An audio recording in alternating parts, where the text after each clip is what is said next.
Check it.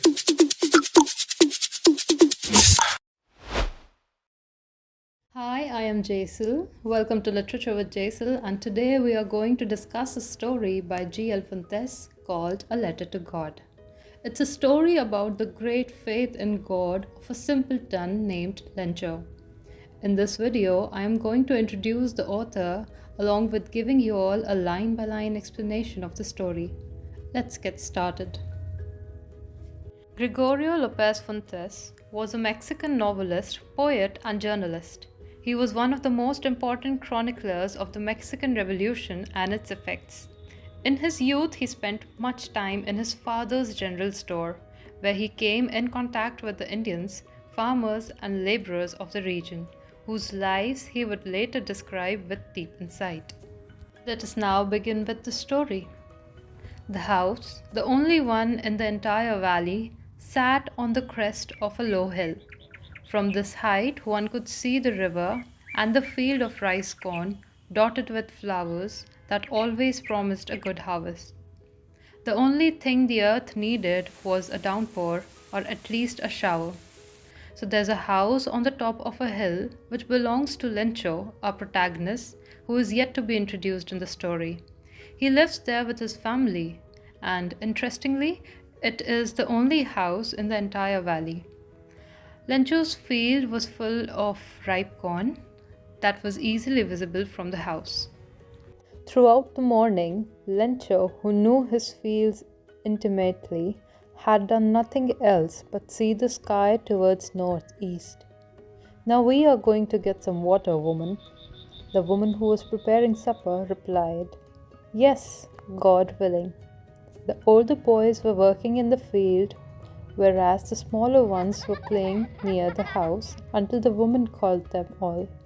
"Come for dinner." It was during the meal that, just as Lencho had predicted, the big drops of rain began to fall. In the northeast, huge mountains of clouds could be seen approaching. The air was fresh and sweet. The man went out for no other reason than to have the pleasure of feeling the rain on his body. And when he returned, he exclaimed, "These aren't raindrops falling from the sky, they are new coins. The big drops are 10-cent pieces and the little ones are fives." So it has started drizzling at the time of supper, and for obvious reason, it has made Lencho very happy. In the beginning, Lencho felt that the falling raindrops were new silver coins falling from the sky. But this isn't exactly what destiny has in store for Lencho. With a satisfied expression, he regarded the field of ripe corn with its flowers draped in a curtain of rain. But suddenly a strong wind began to blow, and along with the rain, very large hailstones began to fall. These truly resemble new silver coins. The boys, exposing themselves to the rain, ran out to collect the frozen pearls. Now, gradually, what happens is strong winds began to blow, and the rain gets transformed into a hailstorm. And these children, in their excitement, the boys, they run out in the rain and begin collecting frozen pearls. "It is really getting bad now," exclaimed the man. "I hope it passes quickly." It did not pass quickly, though. For an hour, the hail rained on the house, the garden, the hillside, the cornfield, and on the whole valley. The field was white as if covered with salt. Not a leaf remained on the trees. The corn was totally destroyed. The flowers were gone from the plants. Lencho's soul was filled with sadness. When the storm had passed, he stood in the middle of the field and said to his son, "A plague of locusts would have left us more than this. The hail has left us nothing. This year we will have no corn." The night was a sorrowful one. "All our work for nothing. There's no one who can help us now. We'll all go hungry this year." The storm continued for about an hour. It destroyed his crop completely. The field was now covered with snow like a white layer of salt. Lencho's soul was filled with sadness. They thought they'd go hungry for the whole year unless they found someone who could help them. But in the hearts of all who lived in that solitary house in the middle of the valley, there was a single hope: help from God. Don't be so upset, even though this seems like a total loss. Remember, no one dies of hunger. That's what they say. No one dies of hunger. All through the night, Lencho thought only of his one hope: the help of God, whose eyes, he had been instructed, see everything, even what is deep in one's conscience. The story so far is that Lencho, a poor, honest, and hard-working farmer, hopes for rain so that his crops would give a better yield.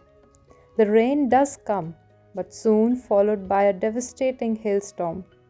It destroys all the standing crops and leaves Lencho staring into the bleak future ahead. But Lencho is a strong believer in God. Let's see what happens next. Lencho was an ox of a man, working like an animal in the fields, but still he knew how to write. The following Sunday, at daybreak, he began to write a letter which he himself would carry to town and place in the mail. It was nothing less than a letter to God. God, he wrote, if you don't help me, my family and I will go hungry this year.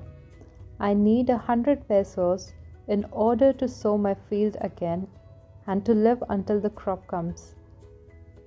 He wrote to God on the envelope, put the letter inside, and still troubled, went to town.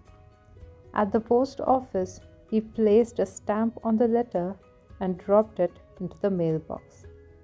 Our man Lencho decides to write a letter to God himself, mentioning about his destroyed crop, and asks God to send him 100 pesos so that he could sow his field again.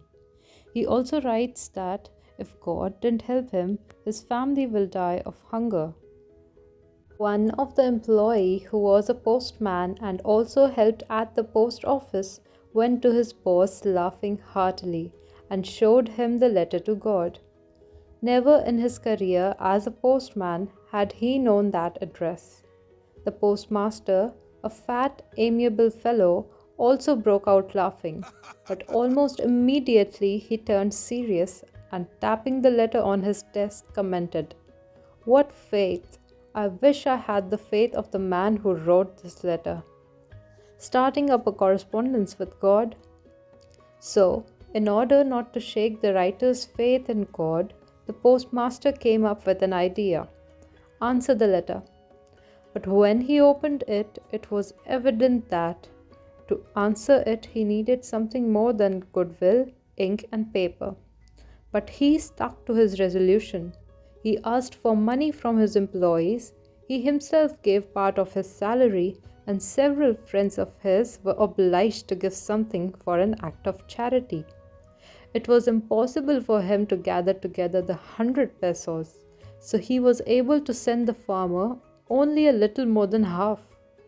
He put the money in an envelope addressed to Lencho, and with it a letter containing only a single word as a signature: God. So after reading Lencho's letter, the postmaster is deeply touched by the strong faith of Lencho in God. As a result, the postmaster collects money from his colleagues and sends some money to Lencho. The following Sunday, Lencho came a bit earlier than usual to ask if there was a letter for him.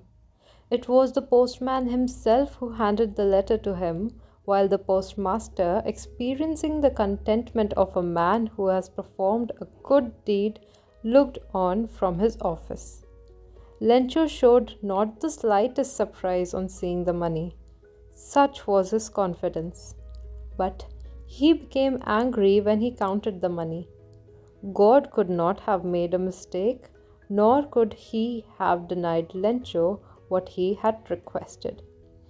Now, what happens is that the money sent by the postmaster is less than what Lencho had requested through his letter. So, after this, Lencho decides to write another letter to God. Immediately, Lencho went up to the window to ask for paper and ink. On the public writing table, he started to write, with much wrinkling of his brow, caused by the effort he had to make to express his ideas. When he finished, he went to the window to buy a stamp, which he licked and then affixed to the envelope with a blow of his fist. The moment the letter fell into the mailbox, the postmaster went to open it. It said, God, of all the money that I asked for, only 70 pesos reached me. Send me the rest since I need it very much. But don't send it to me through the mail because the post office employees are a bunch of crooks. Lencho. So Lencho asked God to send him the rest of the money, but this time Lencho wanted God not to send the money through the mail as he considered those at the post office, those who helped him receive those 70 pesos, to be a bunch of crooks who had stolen 30 pesos from the 100 pesos sent by God. What? Thank you all for watching. Please like and subscribe.